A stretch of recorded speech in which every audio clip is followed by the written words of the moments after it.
KSRTC ബസ്സിൽ കടത്തുകയായിരുന്ന 97 gram MDMA-യുമായി 2 യുവാക്കൾ പിടിയിലായി. പത്തനംതിട്ട അടൂരിലാണ് സംഭവം. കണ്ണങ്കോട് പൂതക്കുഴി തെക്കേതിൽ 23 വയസ്സുള്ള യാസിൻ, ചെട്ടിയാർ വീട്ടിൽ മേലേതിൽ 23 വയസ്സുള്ള ഫറൂഖ് എന്നിവരാണ് പ്രതികൾ. ബംഗളൂരിൽ നിന്നാണ് MDMA പ്രതികൾ വാങ്ങിയത്. തുടർന്ന് ട്രെയിനിൽ തിരുവല്ലയിൽ ഇറങ്ങി KSRTC ബസ്സിൽ അടൂരിലേക്ക് എത്തുമ്പോഴാണ് ഡാൻസ് ഓഫ് സംഘത്തിന്റെ പിടിയിലായത്.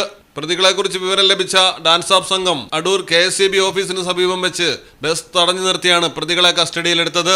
അടൂരിൽ വിവിധ ഭാഗങ്ങളിൽ വിൽപ്പന നടത്തുകയായിരുന്നു ലക്ഷ്യമെന്നാണ് പ്രതികൾ പോലീസിന് മൊഴി നൽകിയിരിക്കുന്നത്.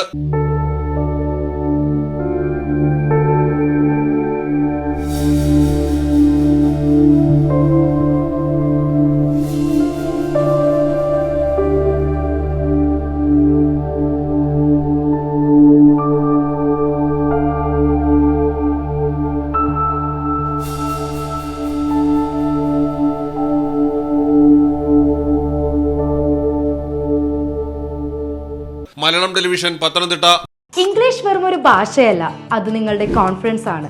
ബ്രെഡ്ഫോർട്ട് അക്കാഡമിയിൽ ആത്മവിശ്വാസത്തോടെയും വ്യക്തതയോടെയും ഇംഗ്ലീഷ് സംസാരിക്കാൻ ഞങ്ങൾ നിങ്ങളെ പഠിപ്പിക്കുന്നു. അത് നിങ്ങളുടെ പേഴ്സണൽ ആൻഡ് പ്രൊഫഷണൽ ലൈഫിൽ വലിയ മാറ്റം വരുത്തും. ഏറ്റവും പുതിയ ടെക്നിക്കുകളും ഇന്ററാക്റ്റീവ് സെഷൻസും ഉപയോഗിച്ച് IELTS ആകട്ടെ, സ്പോക്കൺ ഇംഗ്ലീഷ് ആകട്ടെ, ഓരോ സെഷൻസും നിങ്ങൾ ആസ്വദിക്കും. നിങ്ങളുടെ ലൈഫിന് കോൺഫിഡൻസ് നൽകാൻ ഇപ്പോൾ തന്നെ ബ്രെഡ്ഫോർട്ടിൽ ജോയിൻ ചെയ്യും. ബ്രെഡ്ഫോർട്ട് അക്കാദമി കാലിക്കറ്റ് റോഡ് വളാഞ്ചേരിയിൽ പ്രവർത്തനം ആരംഭിച്ചിരിക്കുകയാണ്.